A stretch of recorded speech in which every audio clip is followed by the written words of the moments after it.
28% of undergraduate students borrow federal loans to pay for college. 61% of graduate students borrow federal loans. And in fact, the federal government loans an annual total of, get this, $87.2 billion to those post-secondary students. And that includes those graduate and professional students, like those in medical school, for example. H.R. 1 is going to change this number right here. There is a section titled Loan Limits. It revised the types of federal student loans and the borrowing limits.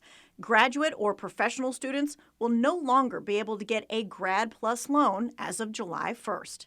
This limits the amount of federal loans that students can take out to $100,000 for a graduate degree, $200,000 for a professional student.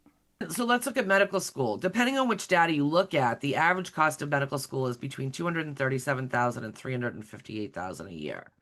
So, medical school, they would stand to run out of federal loan money to be able to complete their degree. And they might have a difficult time obtaining private loans, in which case they might have to drop out. And then we have a situation where they have debt and no degree. And parents won't be able to help their students out very much. H.R. 1 also limits the Parent Plus loans to $20,000 a year with a lifetime borrowing limit of $65,000. There's some people that think that Congress instituted these loan limits in part to sort of force the schools to lower the cost of tuition. It's going to be a few years before we see that, if it has that result, if that was the intention. H.R. 1 also changes what degrees are considered simply graduate degrees or professional degrees, and that affects how much money can be borrowed.